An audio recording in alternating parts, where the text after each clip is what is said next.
Hello, everyone. My name is Kyle Kubiak, and I'm a secondary social studies educator and current Ramapo College MSET student.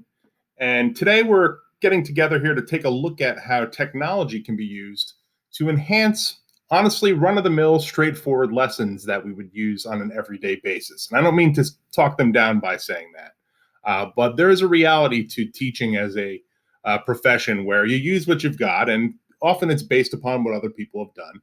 But this is a way to make those things a little bit more interesting for the students, particularly, and also in some instances, a little bit easier for you as the educator. So we're going to look at the way media, meaning technologies based usually on the internet, can be used to enhance lessons that you would normally teach during a secondary social studies unit. And in this case, we're going to look at U.S. History 2. Okay, if you can see there at the top, it says industrialists and organized labor, of course. This is about the Gilded Age, the late 19th century in America. Not usually the most exciting section for the students. They do like to look at the big mansions of people like John D. Rockefeller and Andrew Carnegie and all of that kind of thing. But the nuts and bolts of it tends to fall by the wayside a little bit. So I'm trying to use technology here to make it a little bit more interesting and a little bit more relatable for the students in this class. Now you can see U.S. History 2. This would be junior year of high school, grade 11. In this case, this could be used for what we call our enriched level, which is the level that other schools may call college preparatory or academic or other various terms, the non-honors or non-AP level. But it can also be used for the in-class support level, or even all the way down to the idea of OCR classes with individualized instructions. These things are pretty easy to transfer to any size group as well. You can see the big ideas I have here. We will be consulting with the lesson plan you see on the bottom left bit with some clicking in a few moments here. But this really shows you the major focus of the unit. The unit looks at how there are very few rich people and a whole lot of poorer and middle class people, particularly in this time period, very, very poor people in the United States. And there is a misconception amongst the public as to the way that that breaks down. And this is really geared at getting the students informed as to how that is. It's not just about the history and learning who did what. It's about how does this apply to us today? And that makes sense in some ways to bring the technology into it because of that fact. So you're going to look at wealth inequality. That's the big focus of this entire unit. But going down from that, it looks at some of the smaller, not really smaller, but the kind of sub-issues involved with that. Government involvement being a main one. Laissez-faire economics was when the government didn't really have any involvement in the regulation of how businesses conducted themselves. So you saw a slew of labor abuses where people would be working incredible hours in very, very unsafe conditions for very, very little pay. Women and children, of course, making half or less of what men were making. So there was a lot of injustice going on there that we focus on. We also look at, of course, the industrialists themselves. It's not really put as a big idea, but those people themselves are very important, how they managed to earn their money. Looking at if they had any particular advantages, if they had any particular talents, as well as the various strategies they may have used to make more money than their competitors and put their competitors out of business.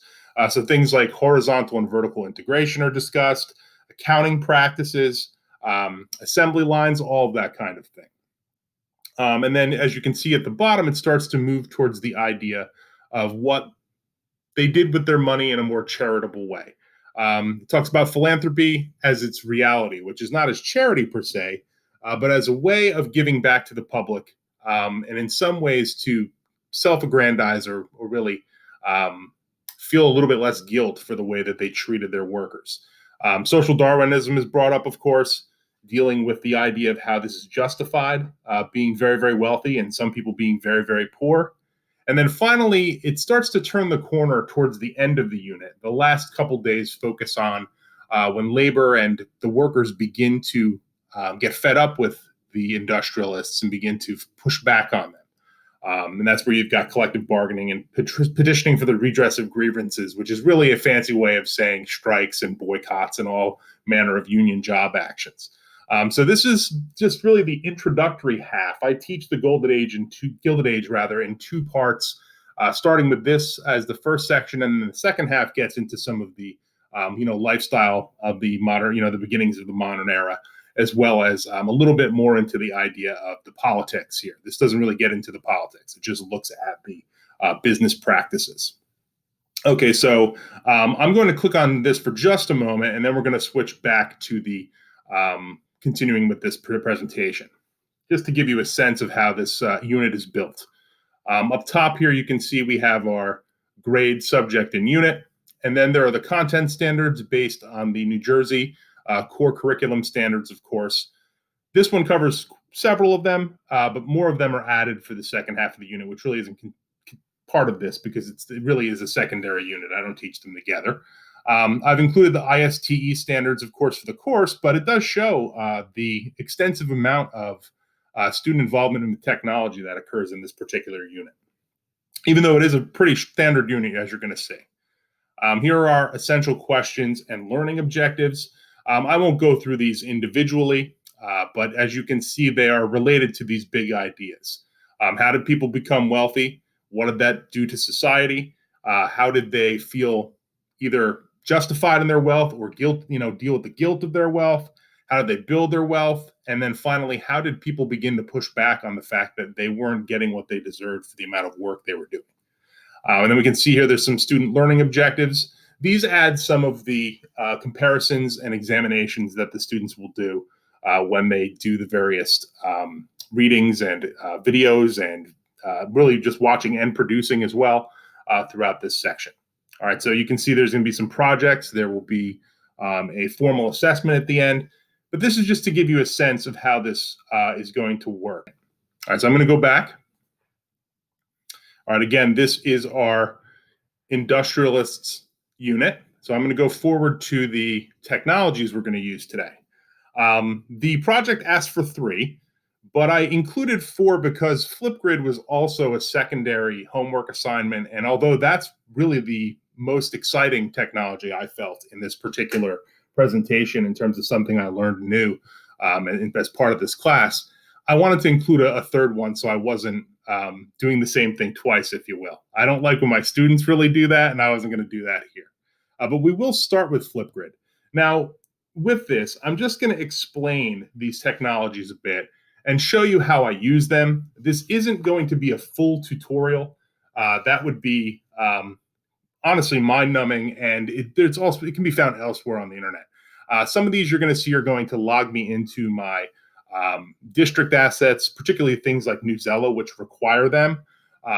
You have to have a subscription to some of these in order to get the full benefit of using them with students. But in terms of Flipgrid, I'm going to click on this button here I have and go to the site. And it's going to take you right into my grids. As you can see on the top right here, it's Mr. Kubiak. All right, now there's already the one existing that I created for this particular assignment. But I want to, or rather, excuse me, for the other assignment, but I'm going to add another one to show you how easy this is, as well as take you through what these do. They essentially make it so the students, rather than writing a response, which they tend to bristle at, particularly because they do it so much, to giving you a verbal response via video. They can hide their face if they don't feel comfortable, but they can also express themselves the way they would on Snapchat or TikTok or any number of the social media platforms that they use nowadays. All right, so first I'm going to click Add New Grid. All right, to make a grid. Now, a grid is just a fancy way of saying essentially an assignment or a subject. Now, in this one, for simplicity's sake, since this is a demo, I'm going to just put in a related title. In this case, I'll put industrialists and organized labor. All right. Now, as I go forward here, you're going to see 3 different options. These are actually great. It gives you several different ways of doing this. For instance, I'm going to choose educator learning community. So anyone who would like to look at this after seeing this video can take a look at the Flipgrid that I make. But the school email option is what you would probably choose in your organization. That ties it to their Google account. And I know many schools are in Google G Suite apps. I know what ours is, of course. We use Google Classroom for everything. You can post these links on Google Classroom. I'll show you how to generate a link. But ultimately, that's what you'll probably use in your own classroom. And then the student ID link allows you to have a little bit more control over a particular class roster. But I'd like to avoid too much work in that realm. We don't like to be administrators. We like to be teachers. So I stick with the school email where possible. All right, so I'll click Educator Learning Community. As I said before, this will allow others to see this without being one of my students in my organization. And then finally, this flip code. This is what you'll give your students to join this particular subject, or what they call grid. All right, this one, actually, it's interesting it came up with 2001. That's a pretty round, interesting number. But it would be Kubiak 2001, and they would be able to instantly go to this page. All right, so I'm going to click Next. All right, I'm not going to add a password because this is just a demo, but you can add a password to keep people out who you don't want to see your work. All right, my grid is ready. Now, this is where you can copy for Google Classroom. You can see there's already a sharing link, which is very, very useful, particularly in a practical class sense. You've also got an embed link, so you can put it in your own personal website if you need, as well as some of these other particular groups. And even Remind, which I didn't use here as one of my technologies, but most of us use it in our classes for getting to the kids in a way that's a little bit more personal via their cell phones, while still adhering to the rules, if you will, with student-teacher contact. All right, so on to this grid. Now, you can see at the top, this is the name of my grid, and it's just a subject.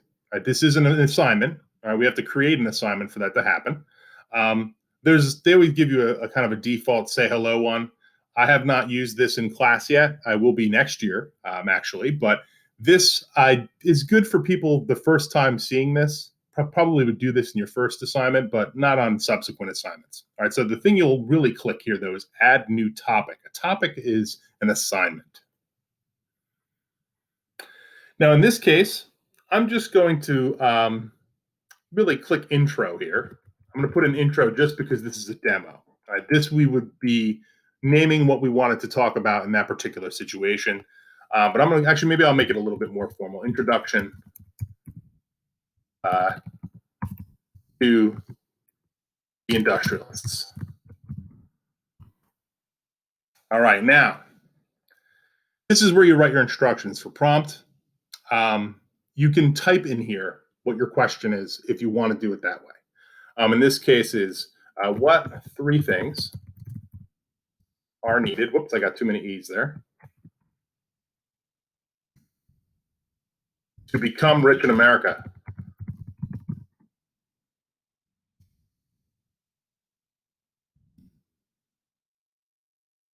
That's the question they're going to answer. You could also write, watch my video and make a video response of your own to my question in my video. Usually I would make a video in this instance, not because we're just doing this very quickly. You can set a recording time for the video. They can have upwards of 10 minutes.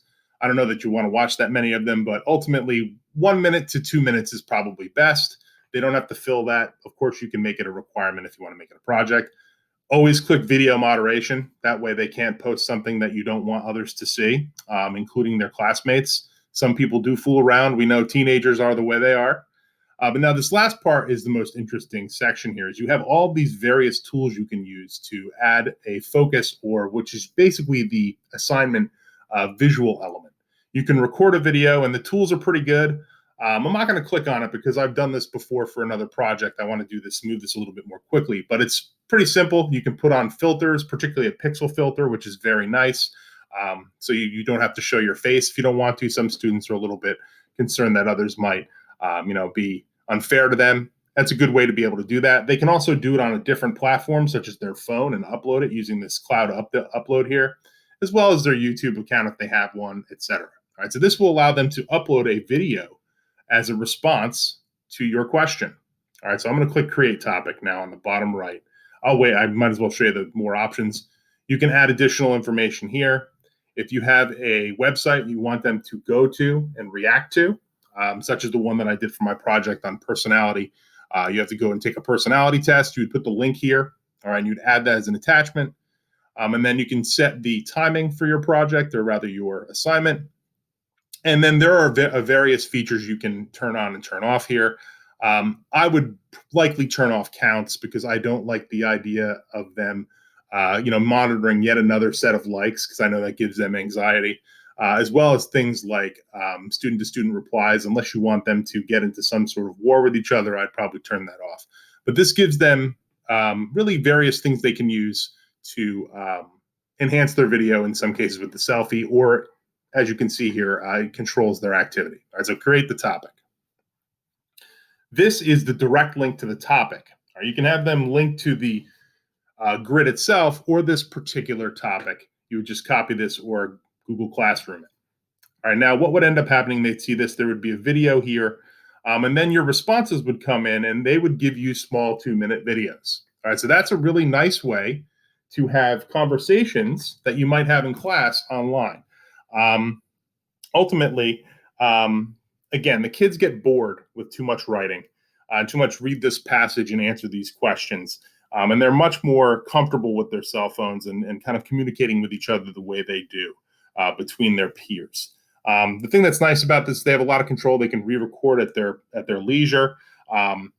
They don't have to feel embarrassed with the various features that they can use to hide their identity. But it also gives people who don't have the kind of courage to speak up in class a chance to express their views. That's an issue, as any teacher would know, is getting people to talk in class can be worrisome. It can cause them anxiety. Others might jump on them and make them feel inferior. So this allows you to mediate that quite literally through doing it with video. All right, so Flipgrid's a great way to ask questions of the class, almost like a focus question that you might do at the beginning of class, although this, of course, would be a homework assignment. You can use this to do that, and I intend to do so. This is a great tool. All right, so I'm going to close out Flipgrid now. All right, so that's the first technology I have here, the most significant, I think, of the group in terms of really changing what the students do. The others are almost like an addendum to what we already do as educators. All right, so Edpuzzle is the next piece. I already use Edpuzzle a lot in this virtual learning time period because as a social studies teacher, you want kids to watch videos, particularly when you get into modern times. It gives them a sense of what things were really like. All right, so let's go to Edpuzzle. Now, again, you're going to see my content from my school here because we have Edpuzzle that we're using here, and it makes it much easier to utilize it without restrictions. So you're going to see things that are already in here because I am using it. You're also going to see videos that I've looked for this project. This particular video on the Homestead strike is one I tend to use in class during the year, but as you can see, it can be pretty long. You have shortened versions of it. But what this is it's a linking of YouTube to a website that allows you to track whether the student has watched the video. And it also allows you, so you get a spreadsheet essentially, well, a little bit less formal than a spreadsheet, but you at least get a list of the students that have watched the videos. So you can have a record of it for your gradebook. But it also gives you the ability to add your own questions and access other educators' work with questions already added. So it can make it easier because you don't have to make everything yourself. And as you know, we have a lot of things on our plate, and this is a good way to shorten some of that. But it also takes the video out of the classroom a little bit. And you can use that time when you have the students in front of you for more constructive things. This lessens the time when you sit in the video with the worksheet and the kids miss some of the questions and they either want you to stop, they raise their hand and they have a question, what was number 4, that kind of thing. Or they kind of crowdsource and ask their friends what they got and they didn't actually get the question or pay attention to what the question was asking. So it really does away with some of the problems inherent with giving a worksheet and watching a video in class. You get a much more legitimate assessment out of this, even though it really is more formative than summative, but you do get a legitimate assessment as opposed to something that feels like a busy work assignment. All right, so this makes them take it seriously. They're on their own time. They may not nap. They may nap, but either way, you still got a little bit better control of what they're doing here. All right, so you can search this in this top left box. In this case, I'm just going to type in Gilded Age. Actually, I'll type in Crash Course, one of the things that is actually in my lesson plan. You already see it come up. I might as well click on it since we're in a presentation here. The Crash Course series, John Green, excellent work, very useful.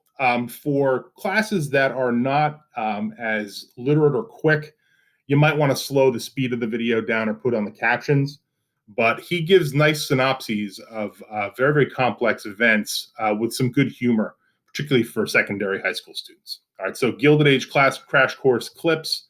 And let's see the one that I chose, but we'll just choose one of these to get a sense of how this works. So in this case, you can see it says Matthew Robbins. That's another educator, or actually even a student in some instances. This is given as a project. But anyway, I'm going to click on this. All right, so here is the Crash Course Economics video. I believe this is the one that I was going to use. Now, you can see this is a YouTube video. You actually have some controls on the bottom here, but these teardrops you see along the bottom of the video, the timeline here, are all questions. And on the top right of the screen, you can see what type of question they are. In this case, they're all multiple choice questions.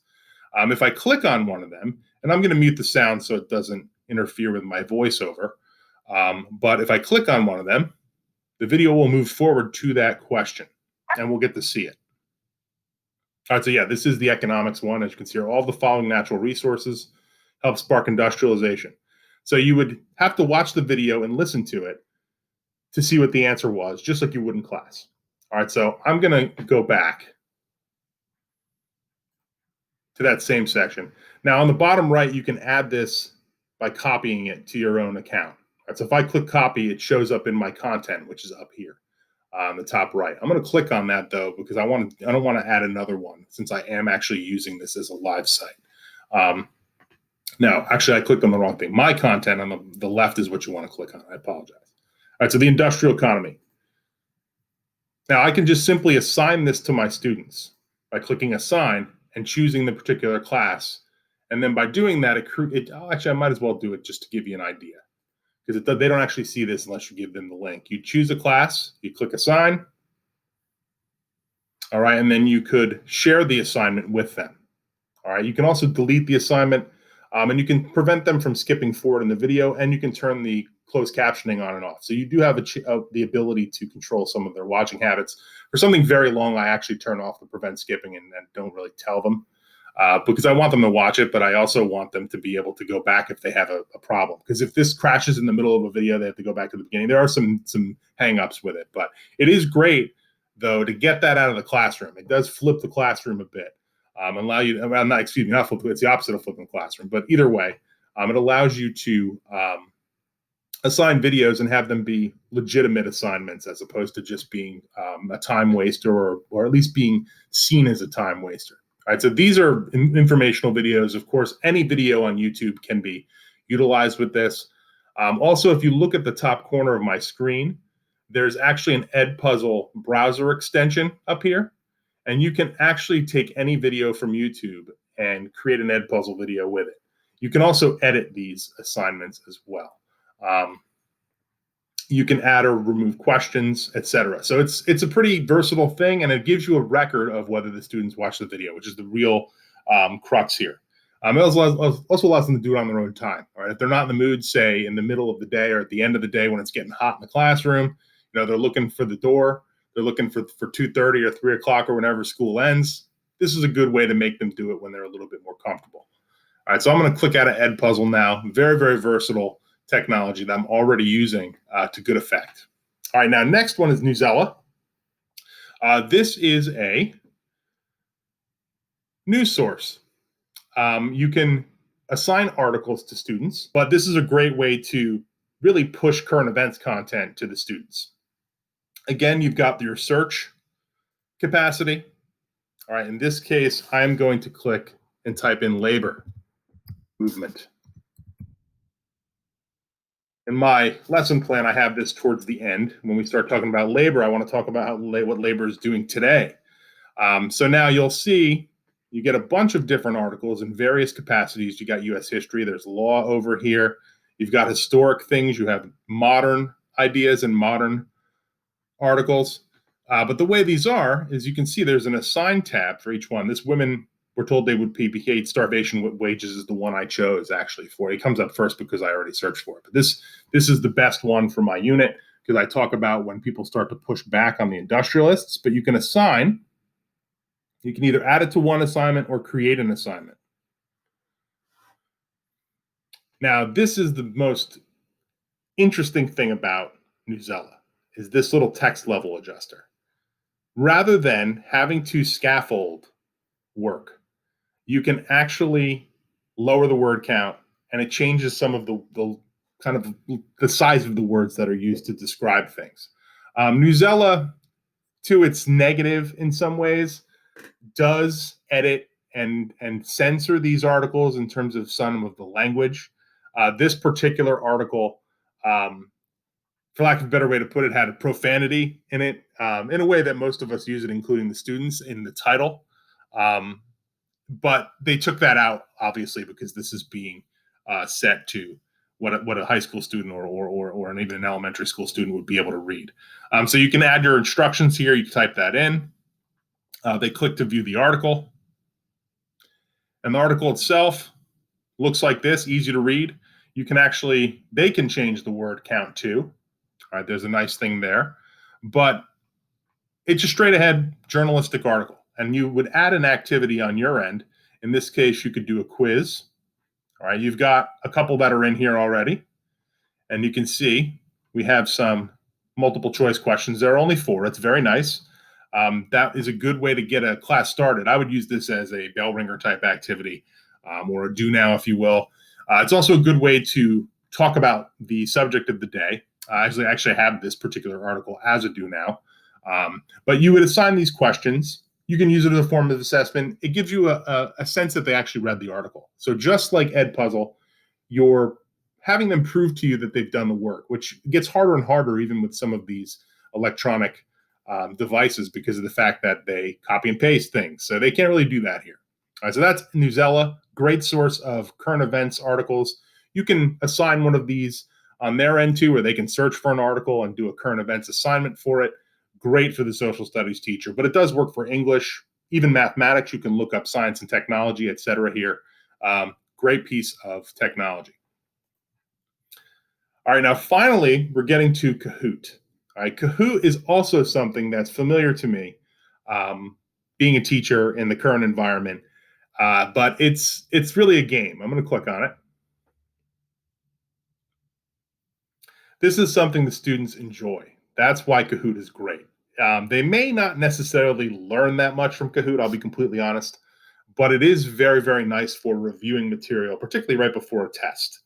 Now, in terms of that, study guides are great, but when you get to the day before, the class before a test, if there's no questions and you've gone through the study guide, they're not learning new things. You're going to confuse them in some cases and make them possibly do worse on the test by spending too much time with heavy, heavy content. So by lightening the mood and playing a game with the students, you can get them ready for the test and take some of the pressure off of them while at the same time reviewing some of the material. All right, so again, you're going to see me logged in here. Again, it's just for convenience sake. This site is really a quiz game site. That's what Kahoot does. It's powerful in that people have been adding content to this for years already, so you very often don't have to make your own. It's similar to Google Classroom or Google Forms in that you would have to enter multiple choice questions. That's what this Kahoots is. This is how you would make your own. And you got a particular set of examples here that you can use, but I think this is the better way to use Kahoot. You go to Discover, you type in your subject. In this case, I'll put in Gilded Age. You're going to see teachers have already uploaded really questions here, and they vary. There's 23 questions here, 20, 50 questions. This one would probably include some of the things I don't have in this particular section, such as the politics. So I might not use that one. Plus, this has to be done in a class period in most cases, although you can assign them for homework or for a remote study, which, again, it can be live during your time period where you have them during the day for an online class. So this is great for that too. It gets you interacting with them without having to be on a Zoom call. But ultimately, you're going to click on one of these in class, and they use their cell phones in most cases, or if you have Chromebooks, that's even better because they can use the school's device. But they can use their cell phone. There's an app. And when you click on the quiz, you'll see they give a preview of the questions for the teacher. So you wouldn't want to project this until you were ready. But then you click play. All right, I'm going to go with teach in this case because I don't want to assign it as a homework assignment. All right, and you have a set of game options.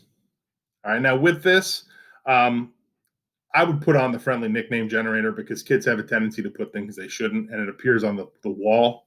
So you don't want to do that. It can be funny for 2 seconds, and then you go, oh boy, what if someone sees this and, this isn't good, people taking pictures of it, et cetera. So you want to kind of make sure that no profanity ends up on the wall. Though it does limit that, put the friendly nickname generator on there to prevent that. Or make them use their names, although it's fun to let them have a little bit of fun with this because this really is meant to be lighthearted. At least this is my philosophy on it. Then you've got your lobby music. It's a very well-known tune to the kids now. Pleasant. All right, it is fun to play this with the sound on, actually. So we leave the sound on. You can change the various question orders and things of that sort. You can make it more secure if you don't want people joining from the other room, but that has never really been a problem. And the way I look at it is if someone is joining from another class, it's not great for that particular class, but at least they're interested enough in history. I don't know, that's probably the wrong idea, but you get the idea. All right, so you're going to move through questions automatically in order to make it easier for you to administrate the game. It limits the time that they can spend. Otherwise, everyone has to answer before it moves on. And then I actually turn off this rejoin after every game. You want to keep the same groups. And you can do it with teams, or where you can have people work together on one device, or you can play classic where everyone is out for themselves. Now you can see there very, very quickly on the screen that they can use their cell phones, which is great. But of course, you can use Chromebooks as well. But the person has to either go to this website on their Chromebook or go to the Kahoot app and enter the game pin. Now, I'm going to use my cell phone here to enter this particular game with the Kahoot app. I will often play with them in this, although it's always ridiculous when the teacher plays this, although sometimes you embarrass yourself, which is kind of fun. But anyway, I'm going to enter as a student.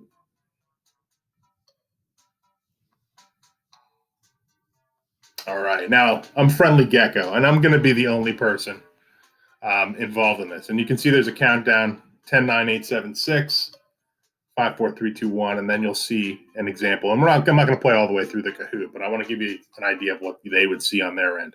All right, they're asking, are you ready? Gilded Age. Now, it does it based on speed, kind of like Jeopardy. What was the name of the immigrant processing station? All right, so we didn't do this in my section. All right, so I got it right. So you see how this works. I think you get the general idea. The kids can see how they fare versus everybody, and they have a blast throughout the whole time. And it's pretty noisy, and that's the exact kind of noise you want in a classroom.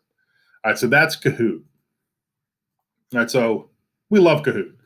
It's a blast, and it's something that definitely enhances lessons. It enhances the whole unit because it allows the students to relax a little bit as they're getting prepared for a test, which is always a plus.